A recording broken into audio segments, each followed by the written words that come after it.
Tone Deaf is the journey of a theater nerd, bringing musicals into the life of their musically challenged spouse. This show is rated explicit for mature content and strong language. I'm sorry for me. Spoilers are in every episode, so if you haven't seen the show we are reviewing, you can always check back in later with us. We'll be here when you get back.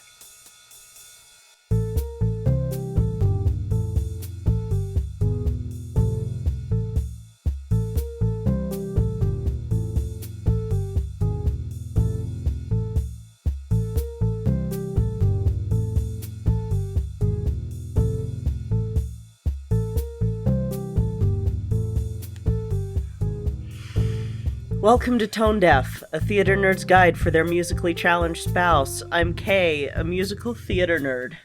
And I'm Warren. I'm musically challenged. So today, on the show, we are doing The Land Before Time XIII, The Wisdom of Friends. It's, unlucky number 13. The only wisdom of Friends I know is that you can pick your nose and you can pick your friends, but you can't pick your friend's nose. It's the only wisdom of friendship I know. God. So, I'm gonna come right out and say it with this one. Finding anything on the production of this movie was really hard.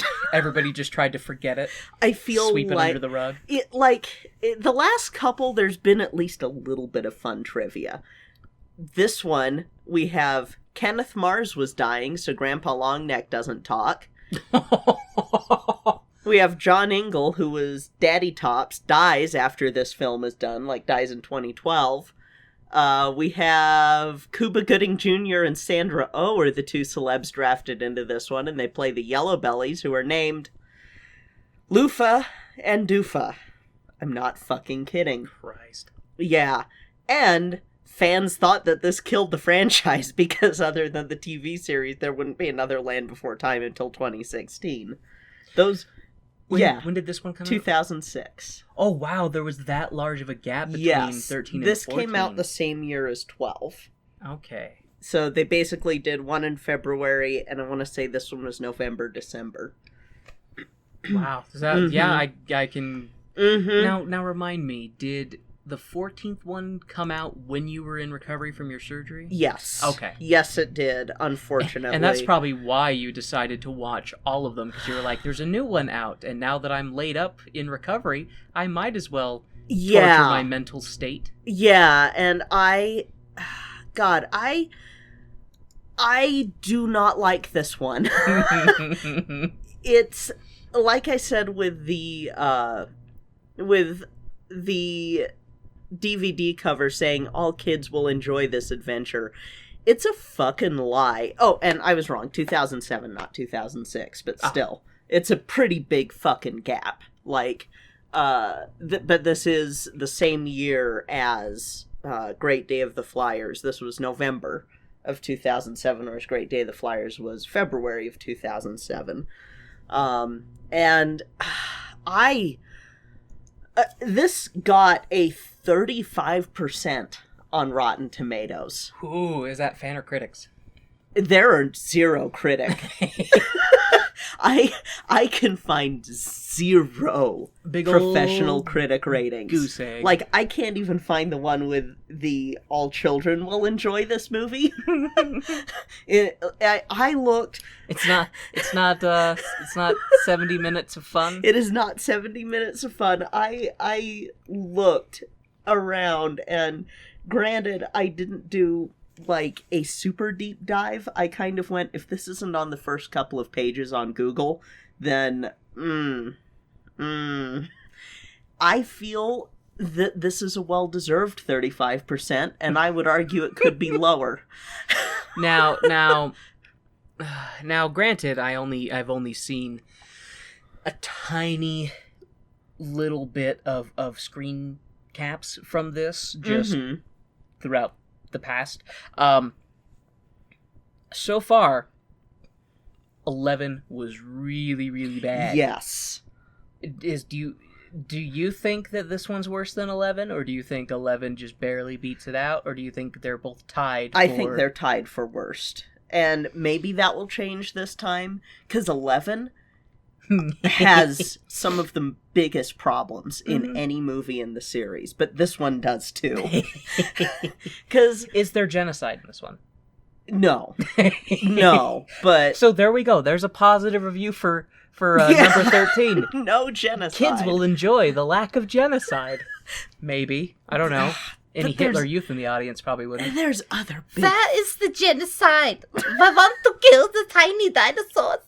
There's other stuff, like, even if this hadn't been one of the most horrifically inaccurate Baipiosaurus dinosaurs in this movie, it would still be one of the worst, if not the worst Land Before Time movie. Even in refreshing myself trying to find stuff out, I relived the disappointment, the upset, the terror of this terrible, terrible movie. I would not recommend it to kids. I would not recommend it to my worst enemies. Fuck this movie. This movie is bad. And I can see why people thought it killed the franchise, because I thought it killed the franchise. Considering that they were doing them like every year to 2 years, I could, with a gap like that between 13 and 14. And with the TV series isn't as bad, and it takes place after this movie.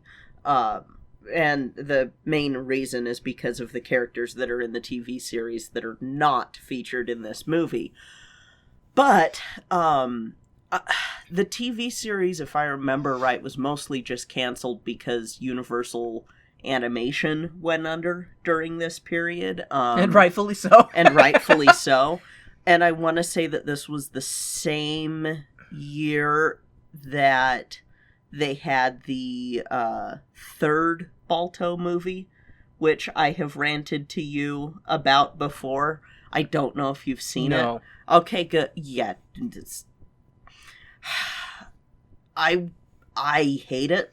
So, as a kid and young adult, I was not very big into the sequels to movies that I liked. The direct-to-video sequels, because I had been burned previously, and I knew, okay, these are just cash grabs, avoid them. Like, they're just trying to cash in on the name with as little effort put into making a good product. Yeah. So I just didn't really ever watch them. I would, so like Pocahontas 2, I didn't watch. Oh, fuck that movie. Lots of stuff. Like I didn't watch the Lion King sequel until we watched it together. And you were like, this one's actually pretty good. And I took your word for it. And yeah. So it's like, so I avoided a lot. And then, of course, with how much I loved Land Before Time growing up, I after like the second... Wait, I'm trying to remember because I saw some of the sequels, and then when they turned into musicals... Which was the first sequel. Oh, which was the first sequel. Yeah, that I was just... I think it was just the first one I saw with Chomper. Yeah, number 2, and then I was like, okay, I don't... Like, that was enjoyable. It was not the first Land Before Time. I think I'm done. And then they made 13 more. So, and 12 more, sorry. God, it's so... This one... Because in doing this rewatch, the more that I think about the 14th, the more I can forgive the 14th because of this one and the 11th one. And this one is... I forgive you because you're not the 11th or the 13th. Yeah. This one is... I am dreading rewatching this. I am dreading it. I wish that we could drink. But I have given up. I just thought of, like, the worst backhanded forgiveness kind of thing. It's like the 14th one is like a cheating spouse or whatever. It's like, I forgive you because I know the person you cheated on me with was also disappointed. I love that. But before we watch this travesty, this abomination, let's talk about the dinosaur that they ruin worse than what they did to Guido. Yeah. Because at least Guido was feathered completely. And at least he was small. And that's about it.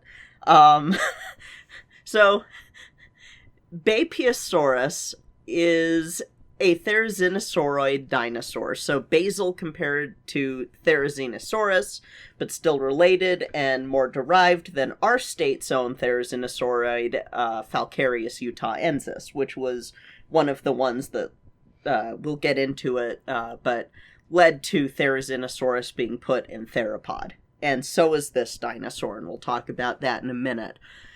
So when the first skeleton is discovered in 1996 by a peasant named Li Yinzhan, it was the largest dinosaur to be discovered with feathers until Yutyrannus. And we're going to get into the feathers in a bit because that is the worst part of this movie's portrayal of the species. And, like, more so than just like, oh, they're naked with a couple of feathers. No. The feathers are the biggest deal about this species, and the fact that they said let's do Bapeosaurus but not use the feathers is probably one of the biggest slaps in the face. Yeah, it sounds like it's more just par for the course with these movies, how they just anytime they try to showcase a dinosaur to be like, look at this cool dinosaur, they just kind of shit all over its design. Because I will forgive some things very much in this series with the dinosaur designs, but this one, I can't forgive any of it. So you forgive Guido and his peckerless face? I will forgive that just because they could have done this to him. Well, at least they don't make these two talk like Woody Allen. It's worse. It's much. This is I spoke too bad. soon. This made me so angry. They don't Jar Jar Binks them, do they? Oh no. Oh this no. made me so angry. Your beautiful brown eyes lit up with an amber fire. So, like I said, the skeleton's found, and then it's formally described in 1999 as Bapeosaurus inexpectus. Jesus Christ, I'm so angry that I'm like Inexpectus gadget. Disappointing. The city is the dinosaur is named for the nearby city of Beipiao, and it was named by the same person who named Microraptor, the badass motherfucking Zhu Jing.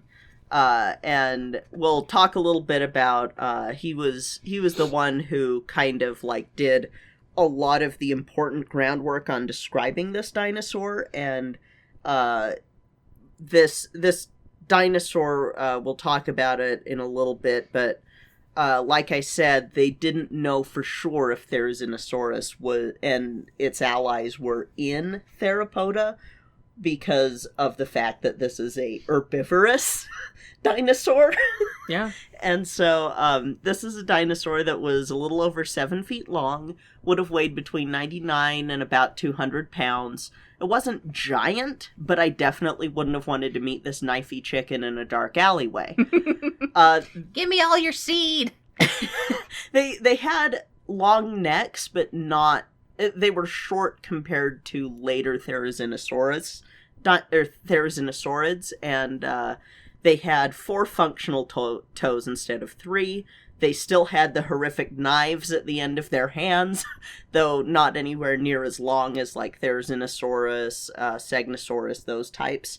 But still, if you ran into it in a dark alleyway, you'd shit your pants. Yeah, still has knives for hands. Yeah, and again, this is a 7-foot-long dinosaur, so... It's a 7-foot-long razor chicken. Yes, 7-foot-long razor chicken. They are feathery Hork-Bajir. There you go. Yeah. Aren't Hork-Bajir bigger? Hork-Bajir would be... They're like 7 feet tall. Yeah, they're 7 feet tall. Because they don't have tails, right? Well, they have tails, have but tails. they don't have they don't have like dinosaur tails where like their posture is to correct them. Yeah, their posture is more tripodal than more upright. Theropod dinosaur, but their body plans are similar enough. Gotcha. I'm sure that if a theropod dinosaur wanted to rear up to look higher, they could, but you know that's not how they would walk. Whereas Hork-Bajir apparently walk upright like a human. I walk like people walk. Yeah, I walk like people walk. Anyway, these guys like other Therazinos, were herbivores, and that is the only thing this movie will get right, alongside the potbelly that they had for fermenting food in their enormous guts. Just like other herbivores.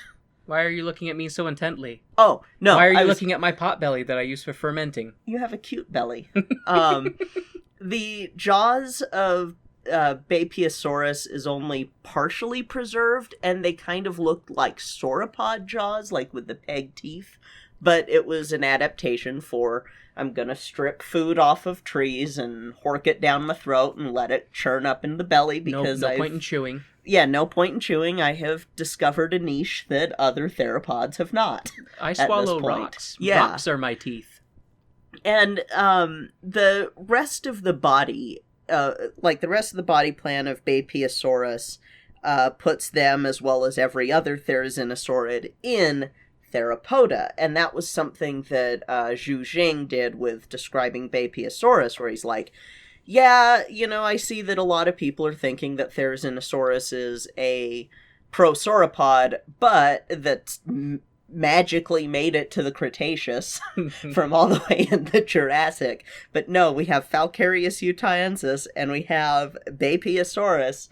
These are our... Well, Falcarius wouldn't have been discovered at this point, but they were another sort of, like, figuring out the branch from... all your other Maniraptorids to Therizinosaurus, because they're a little bit more basal. BeAnArtsHero was one of the links that kind of connects the two, because they're this transitional fossil into going full-on knifey murder chicken, rather than just, I'm a almost knifey murder chicken. Knifey murder chicken. And, I almost did a whole thing about this, but then decided not to, because then I would have everybody's eyes glossing over. But specifically, these are Maniraptorans, which is the same area where Deinonychus and birds live. So these are bird relatives. And these just happen to be vegetarians. The thing that sets them apart the most, though, and the thing that this movie gets so fucking wrong. The most wrong. When I say this dinosaur was known for being the biggest feathered dinosaur until Eutyrannus, I don't mean that they probably had something like, oh, there's some feathers on the back, but, you know, it's just kind of your standard, like, proto-feathers, whatever. No, this was a fluffy as fuck knifey chicken. They had 2 layers of feathers. They had the downy feathers that were similar to other less derived dinosaurs that would be, you'd have the shaft and then a bunch of little branches of feathers. Very wispy. Yeah, wispy feathers. But, and with these feathers, they were pretty long comparatively, the longest on the tail being 7 centimeters at the longest. But, you know, there's still those wispy downy feathers. But there was another layer of long filamentous feathers that are super unique compared to other fossilized feathers. Most of the simple fossil feathers still were branched. So you'd have your feather shaft and then you'd have some branched feathers coming off. These were one long keratin filament. Oh, wow. So, yeah. Okay. Very unique. Very, like, that is the thing that sets them apart from other dinosaurs. And they weren't just like these thin filaments, they were actually kind of broad. They were broader than most other less derived feathers. And it led paleontologists to think that these were probably for display and communication, with the downy feathers being for insulation. And they did tests on the melanosomes and were able to find that this dinosaur would have been brownish, more colored like other reptiles, which means that they wouldn't have had the same level of ectothermy as other theropod dinosaurs. In my head, I kind of picture them like a female ostrich in terms of colors. Mm-hmm. And so it's less vibrant than other theropods that they've found. They probably are to blend into their surroundings and stuff like that. Since they are herbivores, they're not predators. Yeah, and where they come from, it does make sense that they would be less of the it makes sense that they would have to rely on feathers for their insulation rather than full-on ectothermy endothermy, sorry. Endotherm, warm-blooded, ectotherm, cold-blooded. That it's more like finding there's a really good video by Clint's Reptiles that explains the differences between endothermy and ectothermy and why birds are reptiles. Anyway, birds are reptiles. Sorry to burst your bubble. But the climate that they lived in the region of China that they lived in during the early Cretaceous would have had like kind of these sharp contrasts of warm, humid, wet seasons and then pretty cold, relatively dry seasons, with the average temperature being about 50 degrees. Oh, wow. So surprisingly, wait, was that 50 degrees Fahrenheit? Yes. Okay, so surprisingly cold. Yeah, surprisingly cold. And I'm pretty sure that's what I had read was 50 degrees Fahrenheit. Of course, I didn't write it down. I just memorized that. But they basically lived in the same environment as things like Yutyrannus and okay, that makes sense. And some of our other fun feathered theropods like Dilong, which is the smallest tyrannosauroid that they had found with feathers, and was the one who made people start going, oh, maybe tyrannosauroids had feathers, but we haven't seen any on anything bigger. And then they find Yutyrannus and they're like, oh, fuck.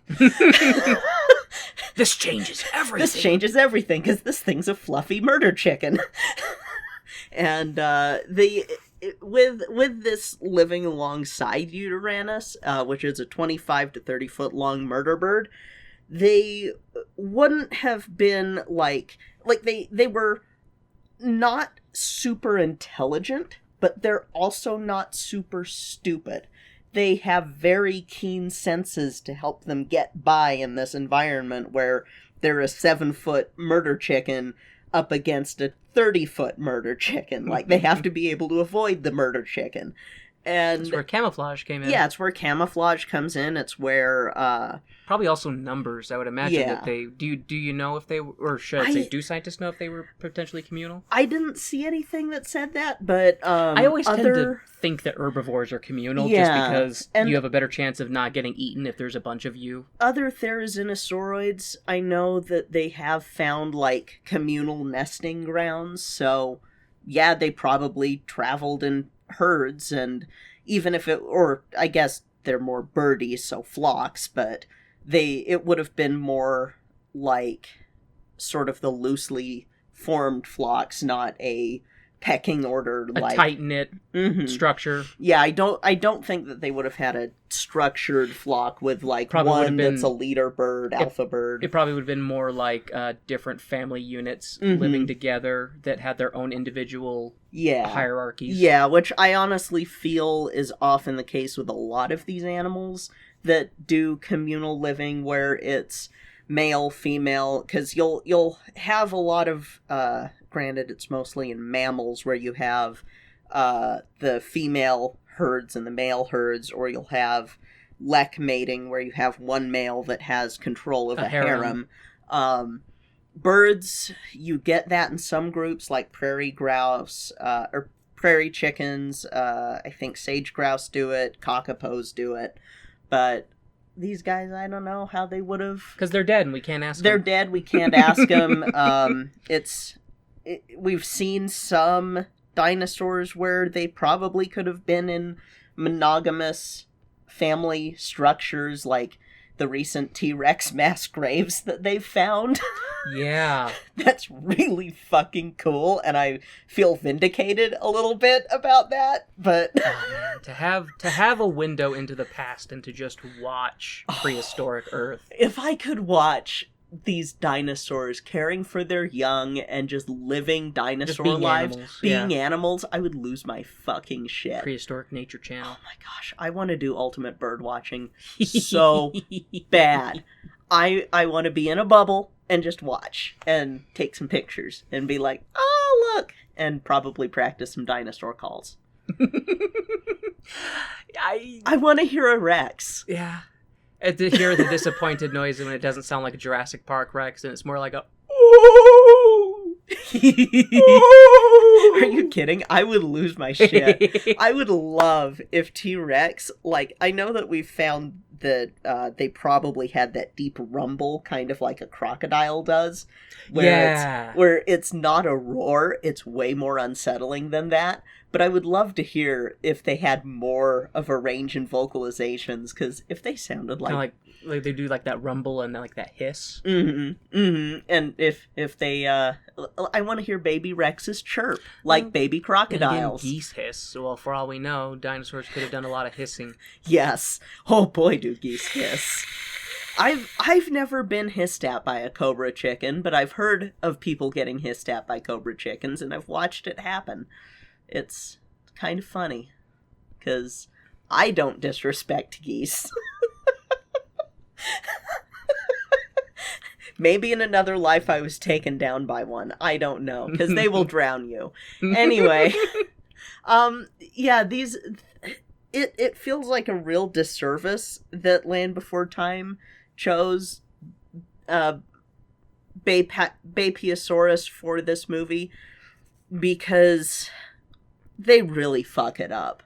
If the Yellow Bellies from this movie had been Bapeosaurus in real life, they would be fucking dead. Because they're just so for stupid. So many reasons. Oh my god. And, like, they make them really stupid, but then try to make it be, like, well, you'll see. You'll see, because, like, the whole... Oh, you'll see. Because they kind of... They have them kind of blundering their way through things, but then being like, oh, the real wisdom is what we know, and... It's like they do both white savior and noble savage at the same fucking time with this movie, and it fucking pisses me off. It makes me want to rip the DVD in half and shove it down the person who wrote this's throat.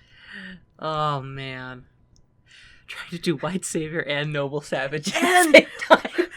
And this is another example where we finally have like POC that are not white passing in a movie, and they're in the worst possible characters, and it makes me so mad. That's so frustrating, though, that anytime they get these, they'll get good voice actors, good actors, and they put them in shitty roles.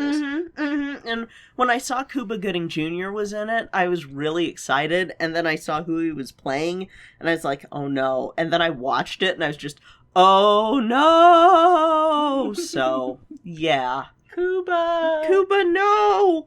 Why? Anyway, that's this movie.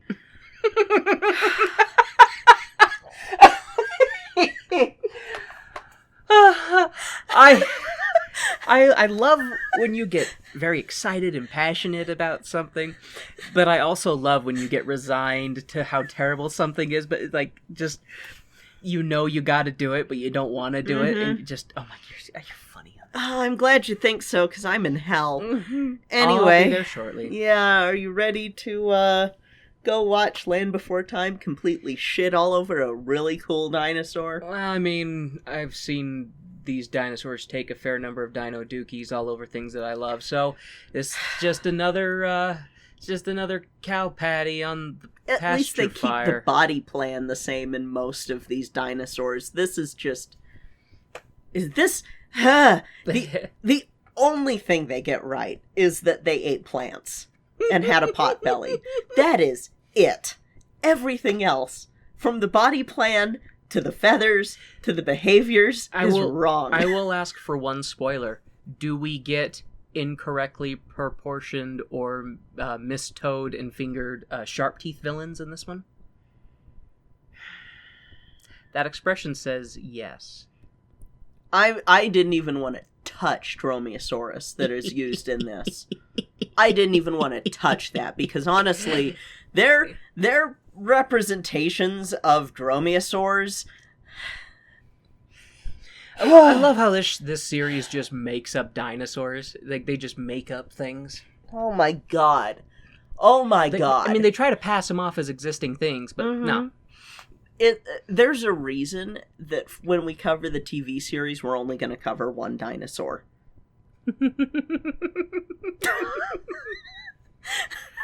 Oh, well, because of the dark future that has been revealed to us over the Warrens, the second Warrens episode.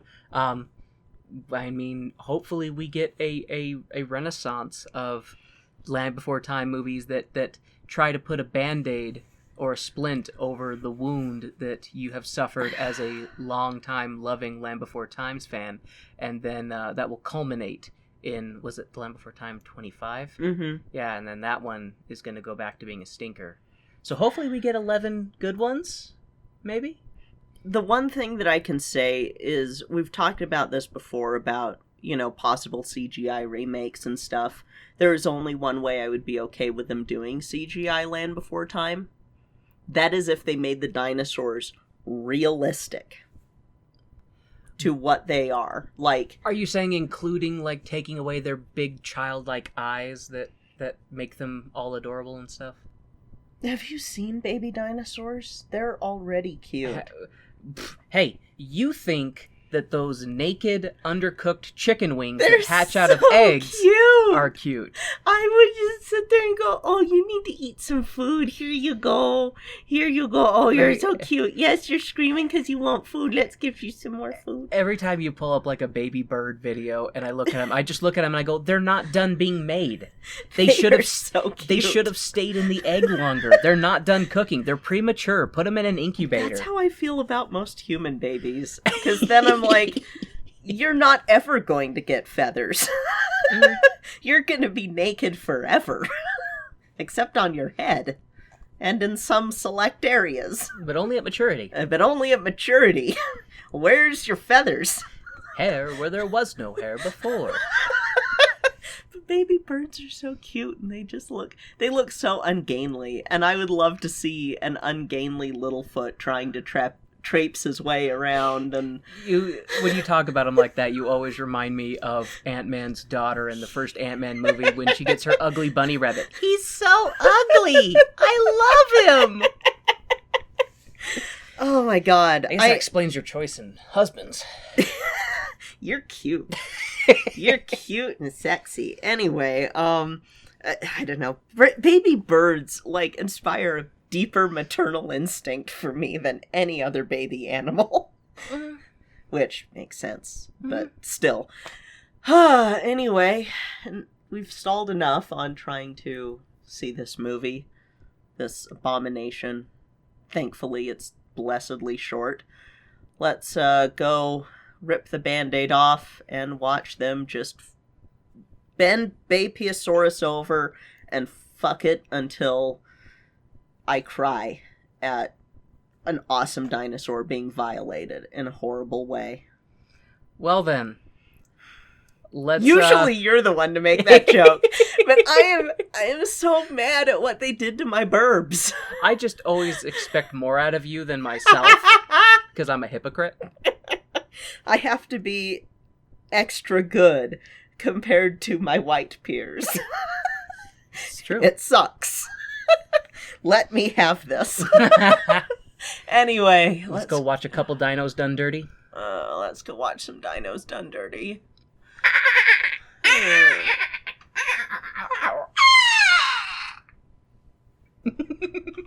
And we're off.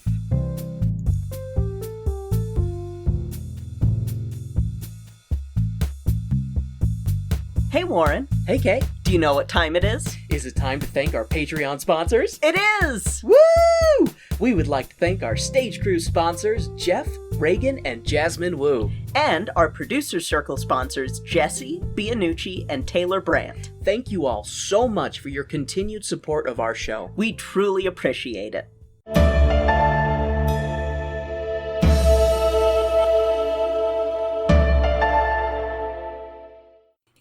Everybody has a story, and not all of those stories are clear black and white issues, even when we think they are.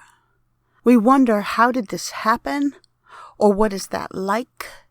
Or what happens next? Are you sure you really want to know? This is Ignorance Was Bliss at IWB Podcast.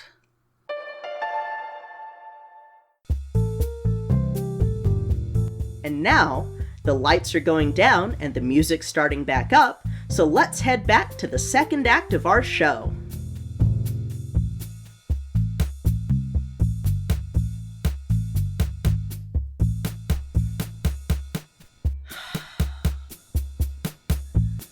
So, before you ask me what I thought of it, we have a new crowning King Turd Oh my god. for the Land Before Time sanity testing marathon. Previously, 11, Invasion of the Tiny Sauruses, was the worst. Mm-hmm. Not anymore. Not anymore. It is officially this one. Mm-hmm. Land Before Time 13, The Wisdom of Friends. There's no wisdom here. It's just Wisdom of Friends. It is the wisdom. Oh, it is the wisdom. Mm-hmm. Well, there is no wisdom here. there is no wisdom here. The only bit of wisdom that we can give is to stay away from this movie. My god. You know, it had been long enough since seeing it that I wasn't sure where this one would fall, like if it would be the worst or if it would be above Tiny Sauruses, and I'm gonna give this 1 point to Tiny Sauruses. Yeah, me too. While this one did not have genocide as a theme, I wish it did, because I want these Yellow Bellies gone. I want these Yellow Bellies gone forever. So, the thing with this one versus Tiny Sauruses is Tiny Sauruses had a decent subplot. It did. Tiny Sauruses had a decent subplot, And it was something that you could use as sort of a, well, if they had decided to do another draft before releasing this upon the world, they could have changed the focus of Tiny Sauruses because they had that second subplot. That doesn't exist with this one. You know, I'm even kind of scratching my head to think if there's a subplot with this one. There is not. If you're stretching, the subplot is Littlefoot learning that different strokes for different folks, But basically. I think that's the main thesis of the movie. You think so? No, I yeah, guess that's the actually, main thesis, and they do it really badly. They do it really badly. They try to accomplish this different strokes for different folks kind of moral with the dumbest. And I don't mean dumb as in design or... Although... dumb design. I mean the characters in question, who are the Yellow Bellies, are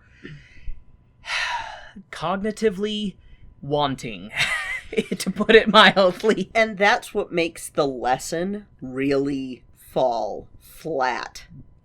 I learned something from you, and you're dumb. Yeah, it's one of those things... Even dumb people can teach you something. Oh my hell. And especially because of the way that they do their separations of dinosaurs to basically be stand-ins as, like, different racial groups. Like, not being stereotypes of different racial groups, but the way just that they do tend to do it that way. They separate the dinosaurs as if they're separated by race, even though it's species and race and there's reasons to not do that. But the thing is that the way that they do this makes it really fucking bad. It turns Littlefoot into a white savior trope.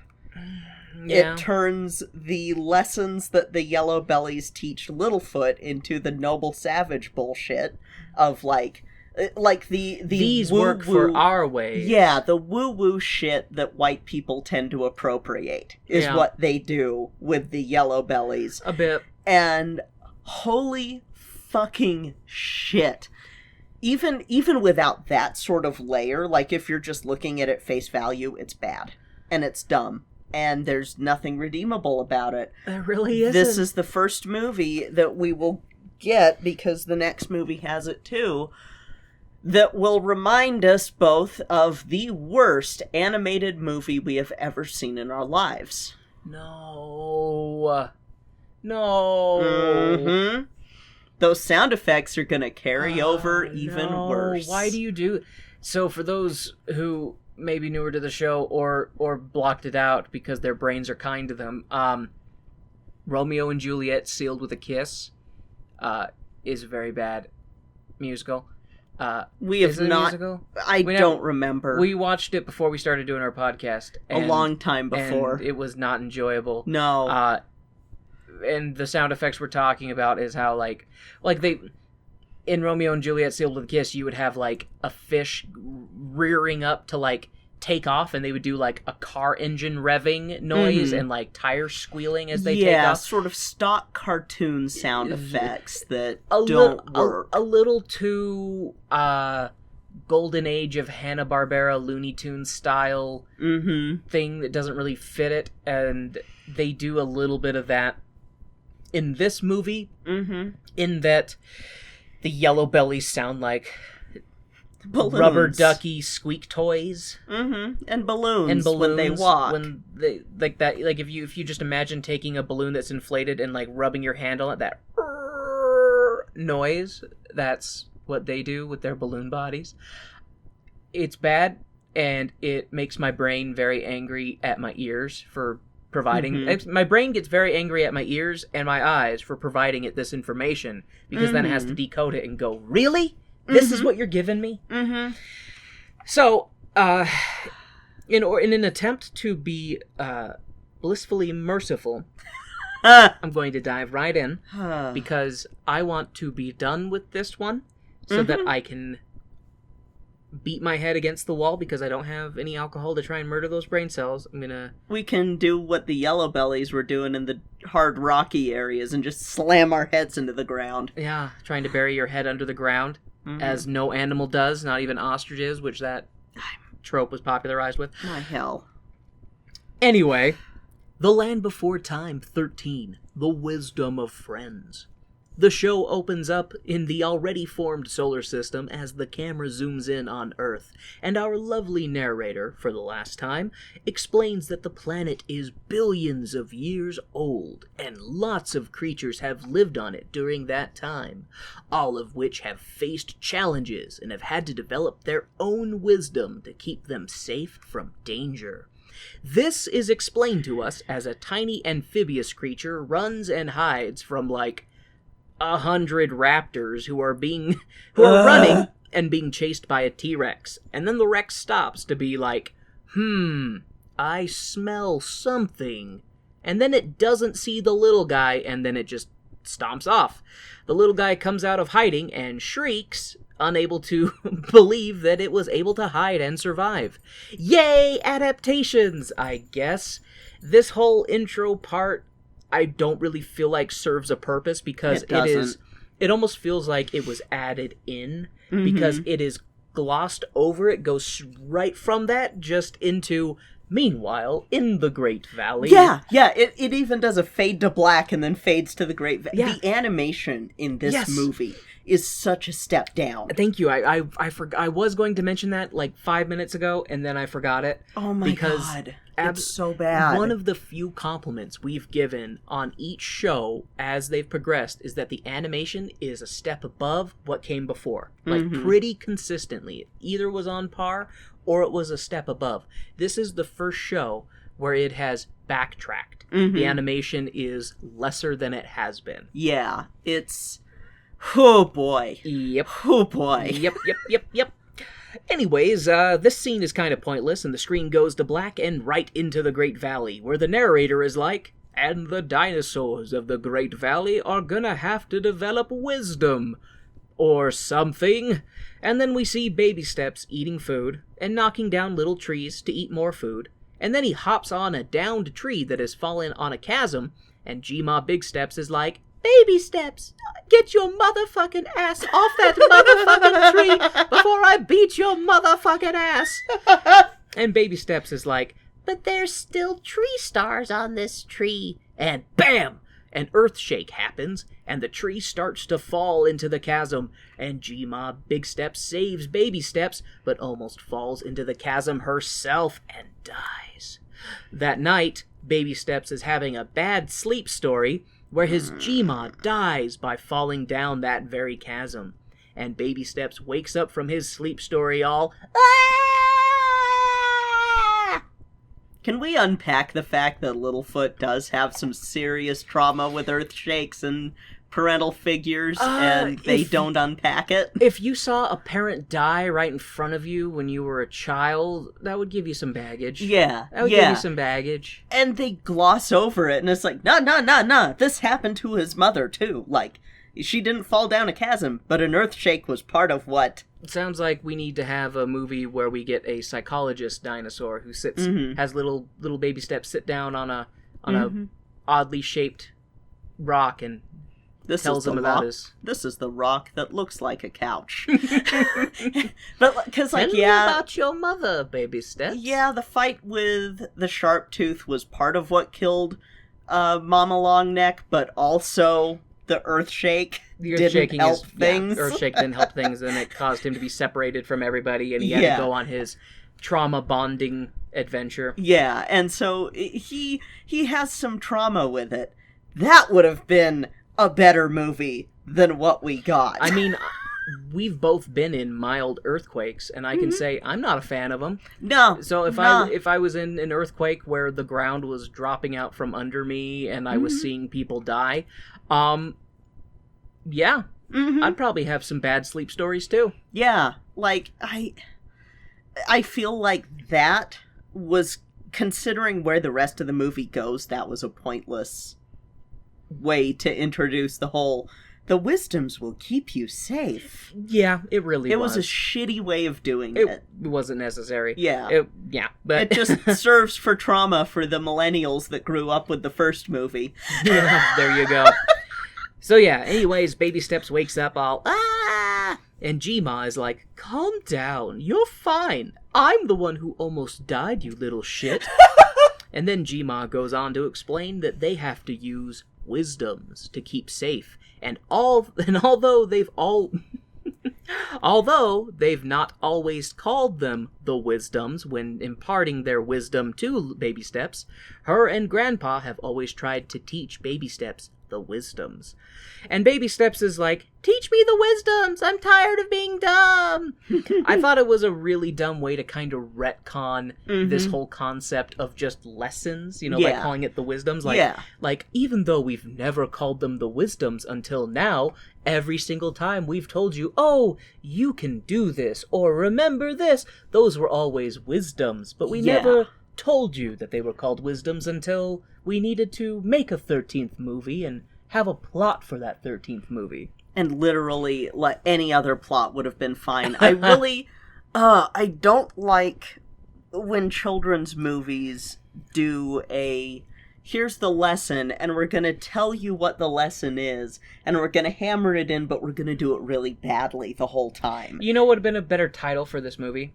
The Berry Valley Adventure. Yeah, the Berry Valley Adventure would have been fine. It would have been fine. Instead of trying to shoehorn in this whole, it's the wisdoms. It's the wisdoms. God. It's like, what the? No.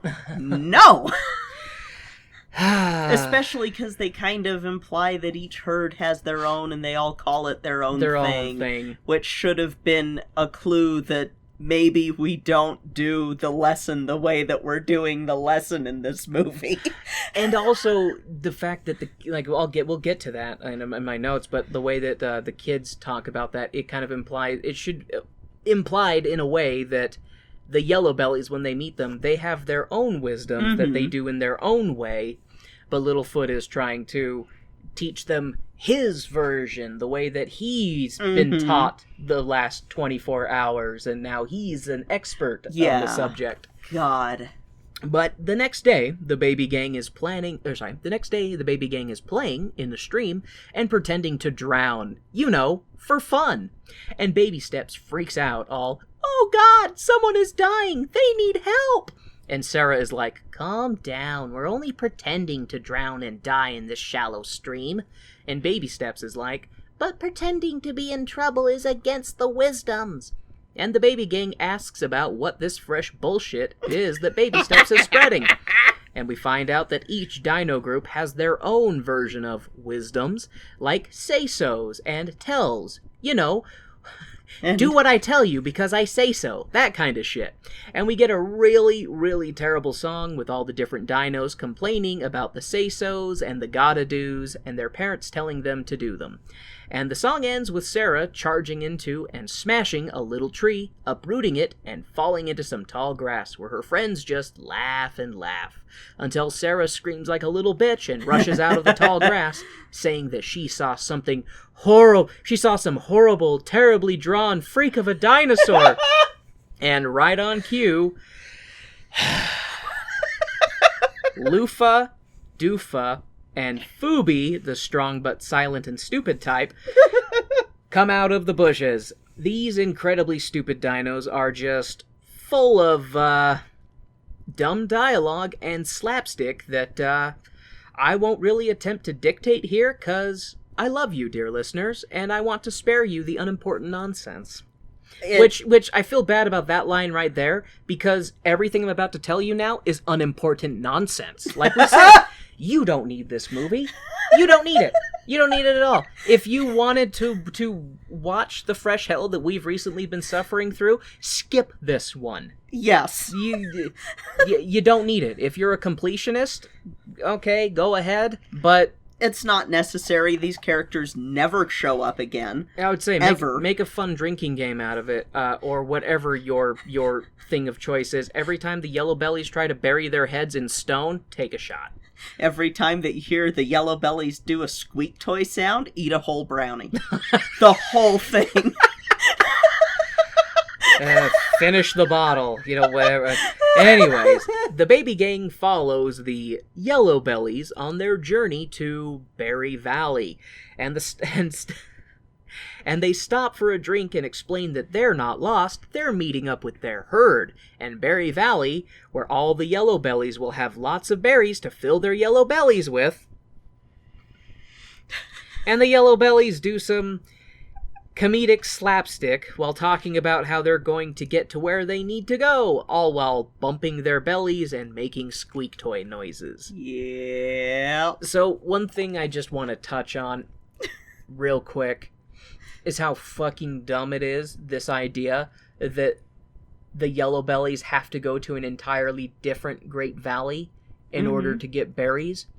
When they're in the fucking Great Valley, and there's vegetation everywhere, and we've seen them eat berries in the Great Valley. Yeah. It's just a cartoon, Warren. It's just a cartoon. But it's a bad cartoon, and it should feel bad. The Yellow Bellies then depart the scene, and Baby Steps looks on with a concerned look. And that night, Baby Steps has a bad sleep story where he worries about the Yellow Bellies falling to their deaths in the same chasm that his grandma almost died in. Baby Steps rallies the rest of the gang and sets out to track down the Yellow Bellies so they can teach them the wisdoms and help keep them safe. All while Sarah is like, "This is stupid." And Petrie tells Baby Steps to stop eating tree stars before sleepy time so he doesn't have any bad sleep stories. We cut to the Yellow Bellies looking out into the mysterious beyond, being like, Boy, that looks mysterious. God damn it. Wonder what's beyond it. So, initially they're on a cliff edge looking into the Great Valley. Yep. And then Fubi, the silent one, taps them and points the other direction. And then they turn around and see the actual mysterious beyond. Yep. Yeah. I wonder if this whole thing is because Finding Nemo existed with Dory, and they just decided to create an entire species of Dories, and thought that would be okay. I find Dory to be infinitely less annoying. Oh, yeah, because they knew how to write Dory, but, these folks are copycats and hacks. Dory isn't dumb, Dory is forgetful. Yeah. These guys are dumb. But, they sometimes play off some of the stuff as they're just forgetful. Yeah, they're just forgetful, or they're just naive, or they're just... Baby Steps in the gang will repeat the same goddamn wisdom to them 15 times, and they just are always like, That sounds like fun. Yeah. And, I got vibes that that's what they were trying to go for. And you could be right. And they missed it by a fucking... the more I'm thinking about it, especially, Lufa? Yeah. I'm sorry that you... I think. No, you're right. Yeah. Yeah, you're right. I'm Sandra Oh's character. A great voice actress who... Great actress in general. Yeah, great actress God in general. Damn, you poor woman. Shitty role. But yeah, her character specifically, there's some scenes that, now that you're mentioning Dory. Wait. Mm-hmm. Yeah, Dory. Now that you're mentioning Dory, I'm seeing the parallels that yeah. Mm-hmm. That's what they were going for, an entire species of Dories. And also, I will say that, like, the designs and everything is based off more of dodos than Bapeosaurus. They do look like dodos. They look like dodos with shit sticking out of their ass and Dodos weren't heads. that dumb. No, they were just flightless. Yeah, they're just flightless birds that couldn't get away from predators. Yeah, they couldn't get away from predators. They didn't have natural predators, so of course they're going to come up to you and be like, "What are you?" Huh. Oh, God! No, now I'm dead and you're eating me. Yeah, think giant pigeons. That's what dodos are. Pigeons are smart. That's why they exist in huge numbers. You don't do that if you... So yes. This movie makes me so mad. That's because it's very dumb, and you try to think about it, and it then just gets worse. And then you also feel dumb because you're trying to rationalize this dumb movie. So yes, the Yellow Bellies see the mysterious beyond, and Baby Steps and the gang show up to be like, we don't think you're ready to go 'cause you're dumb. We need to teach you some wisdoms before you leave. That way, you'll survive. and right on cue, the ground they're standing on gives way, and a chunk of the cliff falls with them on top of it, and slides down the mountainside and into the mysterious beyond. And the reason it gave way was because when the kids showed up and surprised them, they all slammed their heads into the ground, and that caused little cracks that... Or any cracks that were already there to get worse. Yeah, and they don't explain why until later they slam their heads on the ground. Yeah. Constantly when they're scared. Yeah, think the bad trope with ostriches. Yeah. But yes, they slide into the mysterious beyond. I know it's too much to hope that these annoying assholes get eaten, but I'm still going to hope. Anyways, everyone is unharmed after the rock slide, and the Yellow Bellies are like, "Oh yeah, we're looking for a big pile of rocks that looks just like us. That's where we'll meet with the rest of our herd." The rock pile in the distance gets the notice of Phoebe, who tries to point it out to the other two, and they're like, "What? We look like that?" And then they play with their fat bellies. And make more squeak toy noises. Baby Steps tries to give them the first wisdom lesson, but they're too dumb to receive the lesson, and Baby Steps and the gang are just like, fuck it, they're on their own, and wish them luck, and tell them to stay in a group, before leaving the Yellow Bellies to their fate, and walking off. The end. That's where it should have ended. That's where it should have ended.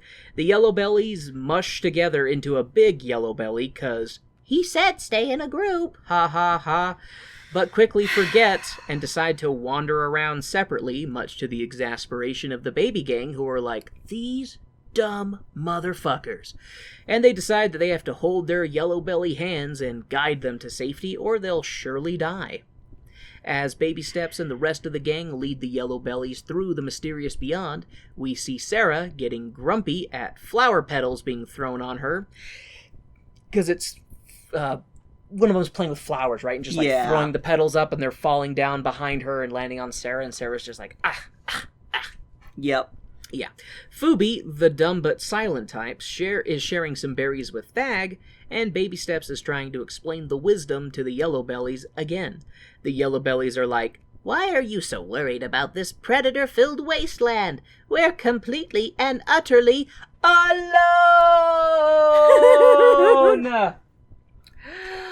And the sound echoes through the mysterious beyond, and we see a group of sharp teeth be all... Which I think means, I have no idea what kind of sharp tooth we're supposed to be, because we sure as shit don't look like any real dinosaur. Kay told me that they're supposed to be baryonyx. Yeah, that's what the wiki claims. That's what the wiki claimed. They don't look like baryonyx. No, they don't. Like, much in the same way that many of the dinosaurs that we've seen don't look like the dinosaur they're supposed to be. Yeah. And baryonyx were aquatic dinosaurs. Mm-hmm. But that didn't stop Spinosaurus in the last movie. That didn't stop them from having Spinosaurus in the Mysterious Beyond. We cut back to the group and the Yellow Bellies, who are like, I'm thirsty. and the baby gang are like, okay, we'll go find you some water. Stay here in a group, okay? And the Yellow Bellies fall into a pile and make a squeak toy noise. While the baby gang is off looking for water, the Yellow Bellies comment about how, You know, those things that you see when it's hot, that are in the distance, that are not real, but they look like real things? Anyways, a pack of probably not real things are running right at them with their mouths open, and the Yellow Bellies flee from the not mirage sharp teeth and right into a dead end of a cavern. Yep. And they attempt to hide. They attempt to hide from their impending death by burying their heads underground, but they just smash their faces into the stone floor of the canyon. Cornered and unable to run or hide, the Yellow Bellies start bouncing up and down, making squeak noises as their massive bellies hit the stone.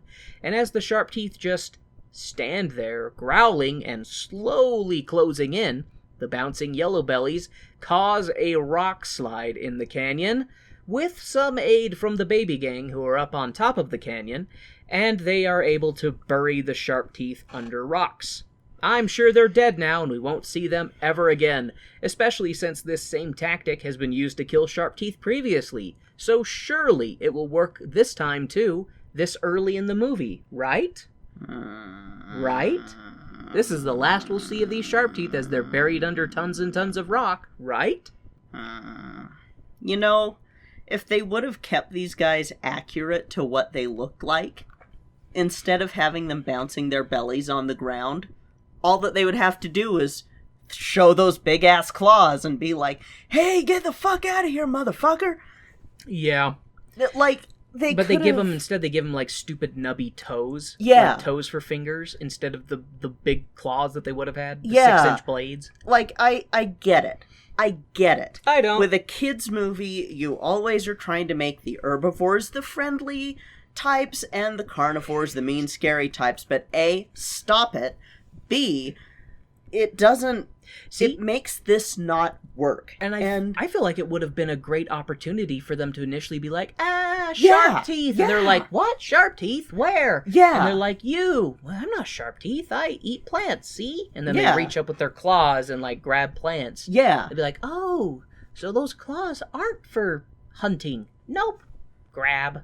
Yeah, and you could still have, like, them be a little odd because they're... Sure. herbivorous theropods, and you could have them be a little quirky, whatever, or have them have, like, rituals and, Literally a beliefs million and other things. everything different from What it is. Littlefoot and the rest of the gang, and not have them be so mind-numbingly stupid and annoying. Yep. You could have done literally anything. A million 'Cause other things. The whole lesson, the thesis of the movie is people have different customs.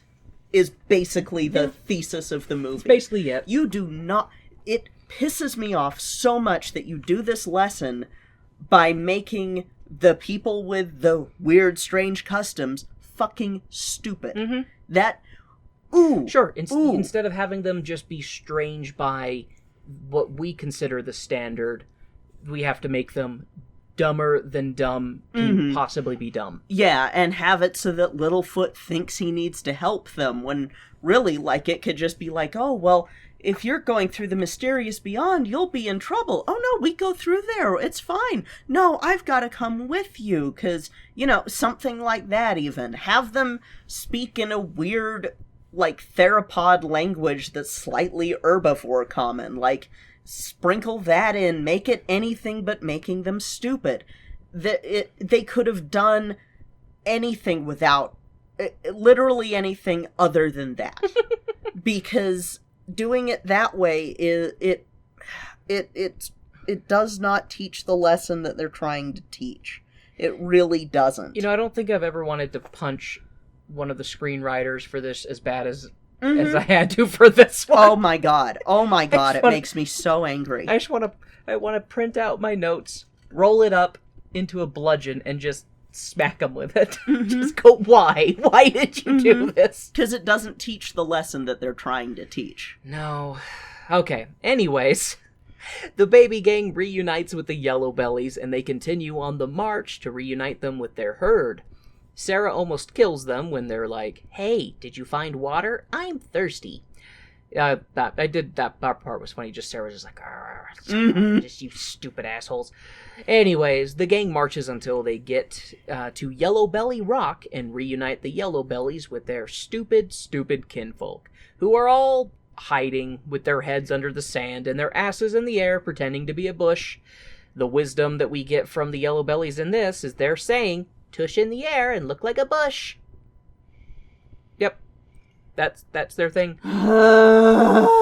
Tush in the air, look like a bush. So there are different extant theropods that will camouflage. The one I'm thinking of the most, that will actually, do a form of camouflage to keep predators from noticing them. There are two types that I think of right off the bat. Both are parrots. One are lineolated parakeets, where they in the wild are green. They're shaped like leaves. They will do this pose in captivity that we call the dead linny, where they stick their head down, ass up, and they hold completely still to look like a leaf. Because it makes sense in their natural environment. Yeah, cockapos look like leaf litter, because until people started showing up on the island with rats and cats, the only predators they had were hawks. So they would blend in with the ground and move very, very slowly and have a freeze response. No bird sticks their head in the ground and their ass in the air to look like a bush. I doubt that any dinosaur did the same thing. The closest would be ankylosaur digging, and that was for roots and tubers and water, not to hide in the ground. And I get the feeling that they were playing it off of, the trope, like I said, the trope with Yeah. ostriches, which isn't even a real Ostriches thing. don't do that. And the thing that just kind of compounds their stupidity is that they keep trying to slam their heads into the ground in stone to hide, that they're not smart enough to be like, this is hard as we're walking on it. The clap, clap, clap of my feet on this hard stone. Just animals, even if they're not human level intelligence, they still are intelligent in their own right with their own ecosystem and their own behavior. Yeah. I'm thinking about this too much. Okay. So, God, I hate this movie. Yes, me too.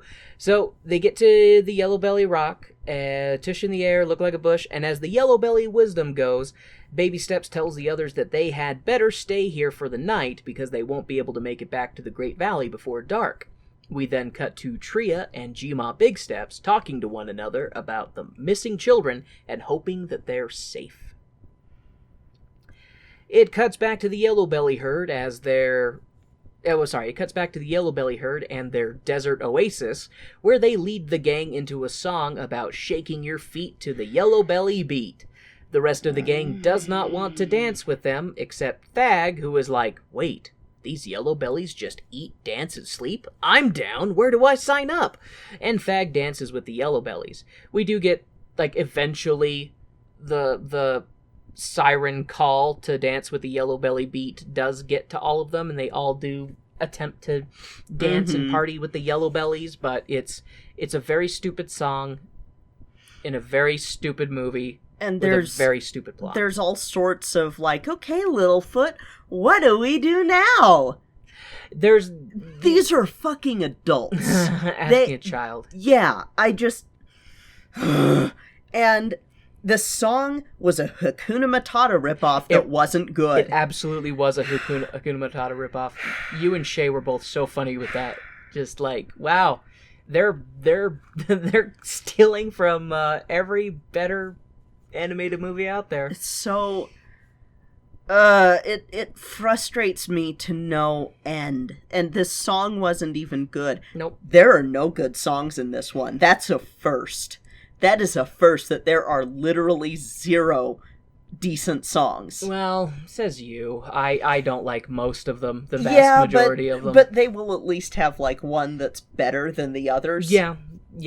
It does seem like they have one that they put a little bit more effort into than the others. If I had to guess which one they put more effort into, it would have been this one, the Yellow Belly beat, but that's saying absolutely nothing. Yeah, because it goes too long. It's not fun. No.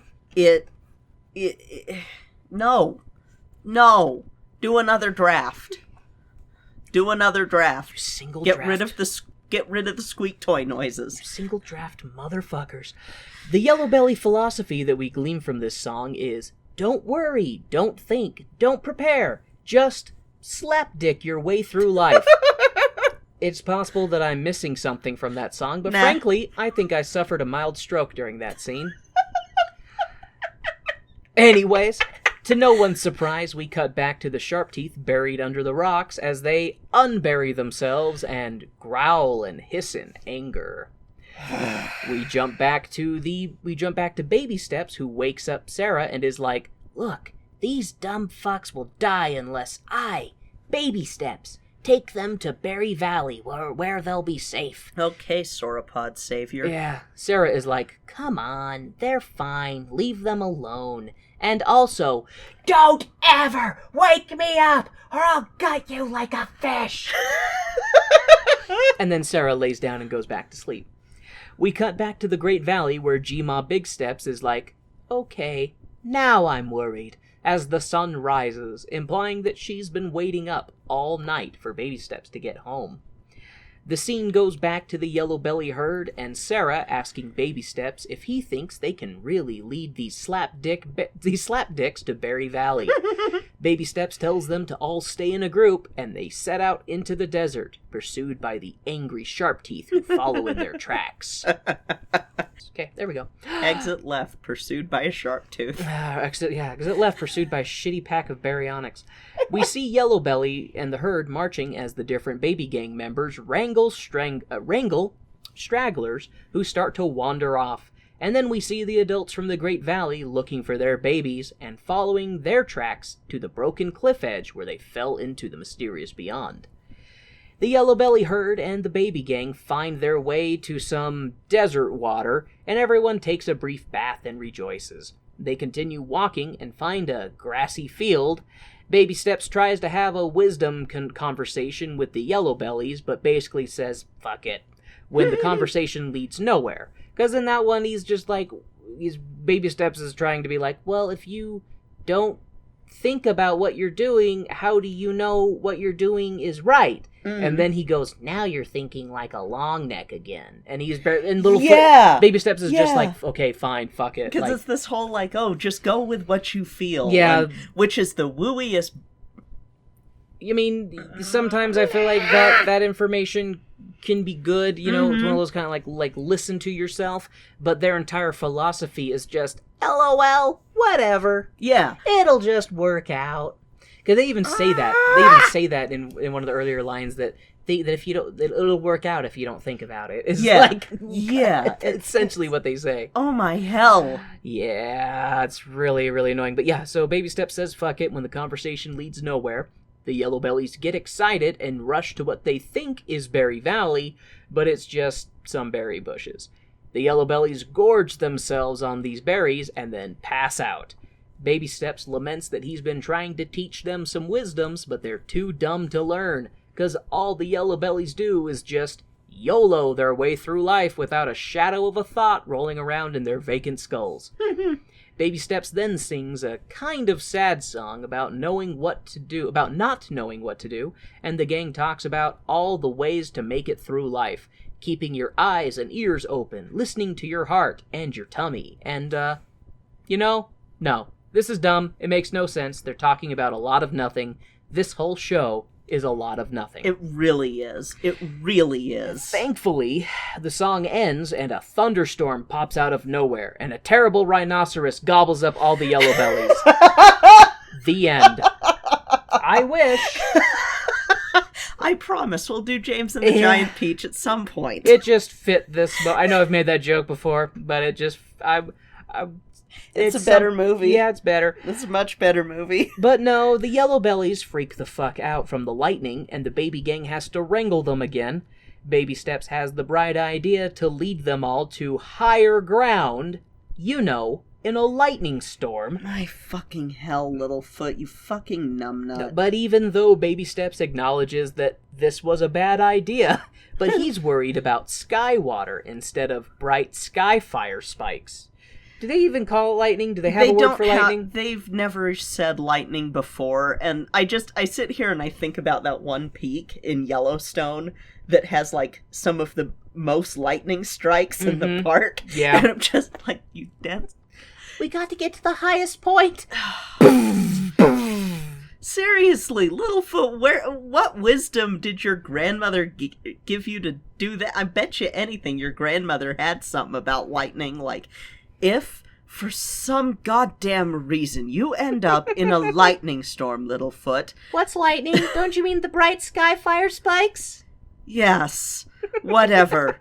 Get to shelter, not under a tree. I know that you're thinking that. Now, if there's sky water, and Littlefoot got his wires crossed or some shit, I don't know. Yeah, there's sky water, head to higher ground.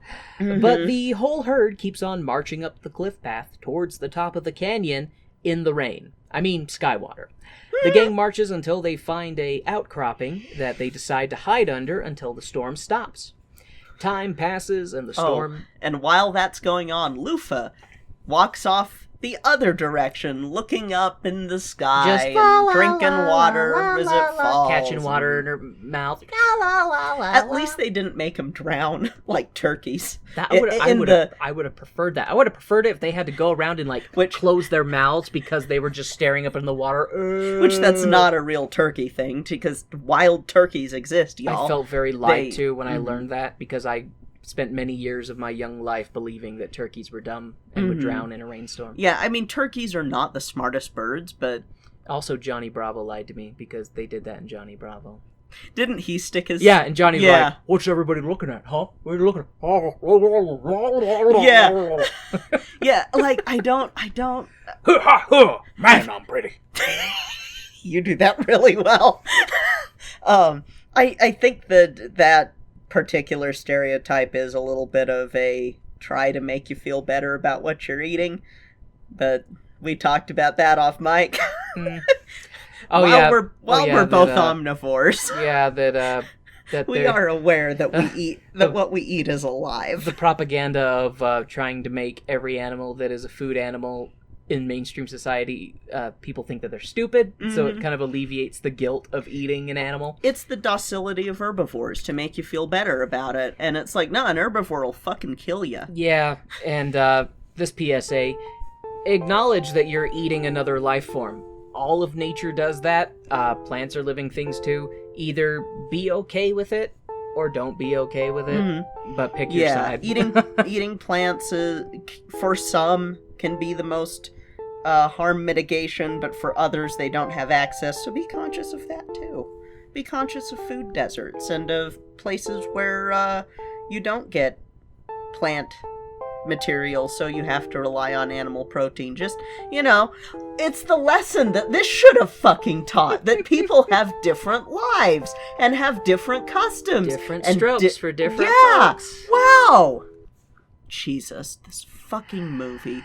They could have even had them eating some sort of noxious weed, and all the other dinosaurs are like, ew, you're so That's dumb, poisonous, you're eating that, yeah. It's poison. And they're like, what? What are you talking about? It's delicious. Nom, nom, nom. We're adapted to this. Anyways, time passes, and the storm stops, and Baby Steps is like, Hey, the sky water stopped. and all the Yellow Bellies excitedly rush out from under the outcropping, and the flattened corpses of Ducky and Petrie reanimate themselves and reinflate, before stating that they do not want to do that ever again. Oh yeah, and there's the fart noise. God, yeah, when all the Yellow Bellies are cramming under the outcropping, it's like this literal mountain of Yellow Bellies as they're just piled on top of each other to fit under this outcropping, and they make a... The first fart joke in the entire Land Before Time series. So the Congratulations, you did it! You did it! Aren't you so proud of yourself, Land Before Time? Fuck you. There's the part of my brain that wants to try and, like, dissect this to try and rationalize why they went with some of the decisions that they did. Like, okay, this type of dinosaur would have had a large stomach that was been used for fermentation. Fermentation creates gas. Maybe that could be used to explain why they sound like balloons, because they're full of gas. Maybe that's why they squeak. That's gas escaping. That's why they farted, because it's gas, because they're full of... No, it's just, I can't... Every single herbivore should have been doing that then. I can't give them that much credit, because that implies that there was intelligence and knowledge behind some of these terrible decisions, rather than just, kids will laugh at fart noises. Yeah. God, I hate this movie. We are almost done, thankfully. Fuck. Did you notice how I did not have us pause during this one? I kept my notes. I was able to keep them... There's a lot of stuff that I left out because it was just dumb slapstick. Just dumb slapstick. So it's like, there's no reason to have it in this. Yeah. And then Doofus slapped his belly, and it jiggled, and it made a balloon noise. Yeah. Like, just, no. Okay. Anyway. This whole time, just every time that a Yellow Belly's on the screen, just imagine the sound of someone rubbing a balloon. Yeah, really. Rubbing a balloon, squeaking a rubber ducky, and farting. Okay, they only have one fart in the whole movie, but that's all these things are. They are just a fart joke that's been animated. As the Yellow Bellies are just standing and being happy over the storm ending, the baby gang takes a head count and realizes that they are missing one, Doofa, who wandered away because, of course she did. They go find her, and she is blissfully unaware of the danger that she is in, as she is on a cliffside that is crumbling around her, because all this water is streaming down, and it's eroding the side. And she's just, I'm a yellow belly, I don't worry about anything. Just dancing in place as death is coming towards her. There's no reason for this. So yes, the cliffside is crumbling around her, and she's on the verge of being smashed by a landslide. Doofa jumps at the very last possible moment and is grabbed by the others and pulled to safety. As the herd continues, they are attacked by the Sharp Teeth, who give chase. The herd is cornered and shaking with fear. Baby Steps doesn't know what to do. There's a line right after that. Doofa going, stay in a group, like them. And then you see the Sharp Teeth come up, and it's like, God damn it, fuck this movie. Yeah, pretty much. So, the herd is cornered and shaking with fear.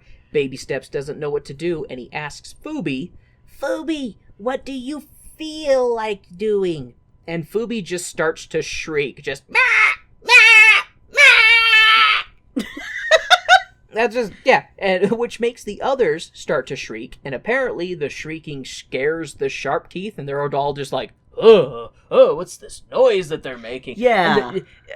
I'm just, okay. Then they start shrieking and bouncing up and down, shaking the ground and driving the Sharp Teeth back further and further, until they are backed up against a ledge. The Yellow Bellies bouncing causes the rocks underneath the Sharp Teeth to break away, and the Sharp Teeth fall to their deaths. Lucky for them, they don't have to watch any more of this movie. After the Sharp Tooth death battle, Phoebe smells something and rushes 50 feet to the cliff edge, where he sees, finally, the Berry Valley. There is much rejoicing as the Yellow Bellies thank the baby gang for their help and reveal that Phoebe, yes Phoebe, is the wisest of the Yellow Bellies. To no one's surprise. Which is why he is called the Wise One. This one time, at this point in the film.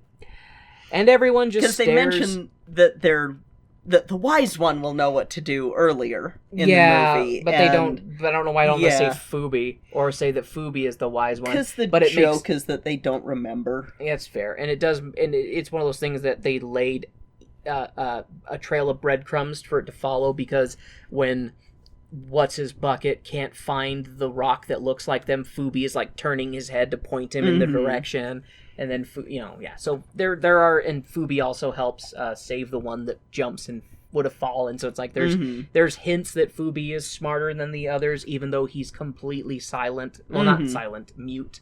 Wait, no. He doesn't. He can't talk. Yeah, he doesn't speak the herbivore common. He does not speak the king's English. Like, there's one point when all of the Yellow Bellies are freaked out because Sarah yells at them, and so Fubi sticks his head under the ground and does a underneath the ground to, wow, that was louder than I thought it would be. Yeah, you gotta turn away. Yeah, see, that's that. Yeah, gotta turn away from That's better. I don't usually make the blocks of noise. Come on, Kay, we're semi-professional. But Kay tickled me, y'all. Yep, because you're ticklish and cute. But like they could have done literally anything else. A million other things could have been done with this. After the baby gang bids farewell to the Yellow Bellies and set off home, they run into their respective adults in a very, very stupid moment that tries to build tension as if it's going to be that a Sharptooth is coming after them. But we can fucking see the long neck shadow as the adults get close, so we know that it's not. Anyways, the baby gang explains to the adults that they had to help some strangers, and that's why they left the Great Valley. And they followed the wisdoms, and they helped the Yellow Bellies, and they killed some Sharpteeth, and they forgot to follow the most important wisdom: stay in the Great Valley. You know, that wisdom they break all the time. Fuck this movie. Anyways, the narrator chimes back in saying, "There are many wisdoms and many types of wisdom, and that all they knew they would and that they all knew that they would have more wisdoms to learn as they grew in the Great Valley." In this land before time. We both flipped off the screen. Yep. I seriously contemplated snapping the disc in half. And the fact, so there's a thing that I kind of feel with these movies, and it's a trope that I see in a lot of children's media, and I think it's what can determine if children's media is good or not. If you have to say the lesson at the end, you didn't teach it right. If you have to go, and they learned that while their wisdoms were good, other people have wisdoms too. You know, I learned something today. Yeah, that's why South Park mocks it, is because if you have to say that, did you teach the lesson well? Yeah. No, you didn't. This isn't a fucking thesis paper. It should be, because, like, again, we always bring it back to a much better show, but Steven Universe, in their, like, even in Here Comes a Thought, you don't have, like, Steven turning to the camera going, I learned today that I need to face my inner demons, and that I need to take a breath and realize it's okay that, yes, bad things happened, but no, they don't have that. They show the lesson. You can do that with children's media. Land Before Time, once it gets to the end of this series, they just don't give a fuck. They really don't, and then they'll just say the lesson. Oftentimes, it won't reflect at all on what the lesson was, that what the lesson was presented like in the movie. Yeah. They'll just say, the biggest one actually is earlier in the series with the Time of the Great Giving, where they at the end just shoehorn, yep, they all learned to share. Yep. That wasn't the fucking lesson. Where was that lesson? I thought that this whole thing was about, like, don't be a bully, and that little bullies come from big bullies. Yeah. And, like, basically the lesson of that one was that shit runs downhill. Yeah. So if you're shitty to your kid's gonna grow up to be shitty to other people. Like, yeah. That seemed to be more of the lesson. Yeah, and with this one, it's like, they have to tell you what the lesson is because they didn't even present it well. Well, they had way too much fun with the balloon Foley work. Yeah, and they had too much squeak toy noises to work in. It pissed me off so much because of the whole, we're teaching that there are different customs. Everyone has their own things that they consider to be the right way to do things. I feel like that a better way that they could have tried to approach that was that if each of the different baby gang members tried to teach a wisdom to the Yellow Bellies, and so it was like they're trying to approach it from different angles. Yes. That, I think, would have been a better way of trying to show that different groups have different ways of doing things. Yeah, because they kind of hand-wave it at the very first song with, mine are the say-sos, mine are the gotta-dos, and it's like, there was no point to it, and also don't have the Yellow Bellies be stupid. Have them... You can have them be different. Yeah, have them be different. You can have them be quirky, but don't have them be rocks for brains. Yeah, don't do that, because that leads to a very fucking problematic lesson. Like, I'm sorry, that is that's not good. That ain't good. And if I was a parent, I would be like, we ain't watching this one. There was a reason my family never bought these when they were coming out, because, like I said, we love Land Before Time. Love Land Before Time. I love that movie so much, even though it made me cry when I was a kid. Yeah. But yeah, after I saw the second one, I was like, oh no, these have gotten bad. Like, well, and they don't try to shoehorn in lessons like they do. Like the first ones, they do a better job, minus the third one, of kind of being like, these are just movies, and if you learn something from it, great. And then after the chart says that this children's media has to teach a lesson. And that, I feel like Journey to Big Water is about the point where they start doing that. And Great Long Neck Migration was great. That one is really good. That one is one of the better ones, absolutely. But then after it, it's just this steep decline. Well, and when it comes, as humans, we love to tell stories. Yes. And stories are how we impart wisdom, or how we impart knowledge and information, before we had, science and academia, stuff like that. But we still do that. We still tell each other stories to try and impart wisdom from our own life experiences. There is nothing wrong with trying to have a moral or a story to a work of fiction that you're trying to present to an audience. In fact, I encourage that. Yes. I think that that's great to have. Absolutely. But you do it well by having it be rooted in the world that it's in, and relevant to those in that world, and then the audience is supposed to watch it and then extrapolate their meaning from it. Yep. It's just, but everything in this is just so... It's pocket sand is the best way to put it. It is pocket sand. They just pull it out of nowhere, throw it in your face, and you're going, what is this? Yeah, I can't make it out. It's pocket sand. Oh my hell, it's bad. Anyways, okay, I really didn't like this one, and I'm glad that it's done. Me too. So let's oh god, oh no, we have to do the whole series now.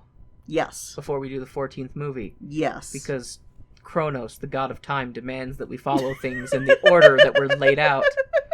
Yeah, so next we are going to be doing a recap of the Land Before Time TV series. It is a short series, thank God. It's 26 episodes. It's just one season. They're short episodes, so we're going to give you a recap of them, just a brief one. And then after that, it'll be the 14th, and then we have to present our findings to Khan and Dor because they demand it. And we want to keep our eyes, tongue, we want to keep our eyes and everything, and then after that, we are free. Until the 15th movie, I'm sure. The dark future said that there will be more. Yeah. Curse you, Future K! I mean, it's not my fault that... That's why it's a Future K. Future K didn't make... Your present K, as in you're a gift to me. Aww. Future K didn't write the other ones, or else they would be good. No, but Future K told us of the impending darkness that is coming. Maybe that's to change it from happening. Do we have to go kill... No! You basically just presented the Terminator 2 timeline of... We need to go kill this guy to stop Skynet. know. I just more felt like saying, hey, Universal Pictures. First of all, you fucking bastards. You fucking bastards. If you're looking for stories with the next 25 Land Before Time movies... Oh, guys, hire K. Hire K. You will not find a more passionate person about the Land Before Time or someone who knows as much about dinosaurs and will give a shit. I want these to be good. Just have me on as a consultant to say, hey, maybe do another draft. You have a spray bottle too, so that when they do things you don't like, you can spray them. And like, oh, look at that, your draft is ruined. Go write a new one. Just, or just give a shit. Just give a shit about these. We don't care if you're gonna cast a celebrity to be a voice in one of these movies. No kid really cares about that. Stop giving condescending roles to the black voice actors. Yeah, give good roles to black voice actors and Asian voice actors and other here's POC. a thought. Just stop making shitty characters. Stop making shitty characters. Feather some more of your dinosaurs correctly, because there's going to be some egregious bad feathering in the 14th movie. And in line with the 14th movie, stop casting these famous people just in whatever role. I know that it's a popular thing ever since Robin Williams was cast as the genie, but he was also really amazing as the genie, and that's why it worked. So there's that. But anyway, that's just my plea. Please give a fuck. Please give a fuck. If you're gonna do more Land Before Times, just give a fuck. Anyway, next week will be the TV series. Give a fuck. Give a fuck. Don't sit there and be a duck. You have fucks within you like eggs that need to be laid. So... Have I mentioned that I'm musically challenged? So anyways, thank you all for hanging with us on this, what is officially the worst Land Before Time movie. Join us next time as we do a 1-episode recap of the entire series. Of the TV series. Of the TV series. Thank you for clarification. That'll be fun to write on my part. Wonder how that'll turn out. Dear God, now I'm not quite sure. Now I'm having even more second thoughts. Anyway, if you'd like to reach out to Kay and I, you can do so at our home base, which is tonedeafmusical.com. There we have links to all of our social medias, our Twitters, our Facebooks, our Instagrams, as well as a link to the Cast Junkie Discord server, where we have our own Not Safe for Work channel. Feel free to pop in, say hi, and talk about how disappointed you are in your childhood as you've become an adult. If you want to help out the show, you can do that by going to your favorite podcatcher of choice and leaving a 5-star review. You can say anything in that review. You can say... Fuck the Yellow Bellies. You probably can't say fuck in a review, but you can say, BeAnArtsHero was done really dirty. And I feel bad for BeAnArtsHero, and they are a good dinosaur that was done really dirty by this movie. And dear God, I feel so bad for them. You can say that. You can say that you like clouds. You can say you like whatever your favorite food is. I don't know. All that they care about really is a rating and a review, and that helps you move up the charts. So it's just a really easy thing to do. If you want to go above and beyond that, though, really want to help out with supporting the show, you can do that by going to our Patreon, which is Tone Deaf Musical. We have different tiers. We have bonus episodes, all sorts of fun stuff there. If you want a tangible way to show your love, you can get t-shirts, masks, hoodies from our TeePublic, which is linked on our website. But thank you so much for sticking with us with this one, y'all. We promise we are almost through the Land Before Time movies. The tunnel, there we can see there's some light at the end of the tunnel. It's red light. It might be hellfire. Or it's I don't know, it's sunrise or sunset through this dark tunnel. Sunrise, sunset, sunrise, sunset. Anyway, that'll be it for this week. I'm Kay. I'm Warren. And this has been Tone Deaf. So what was that from? The sunrise, sunset? Fiddler on the Roof. Oh, well, I haven't seen that since I was, like, in elementary school. That's okay. God, Junior high. talking about movie musicals and musicals in general that are better than what we just saw. Besides, the only thing I remember from Fiddler on the Roof is If I Were a Rich Man and tradition. Life would be as shaky as a yellow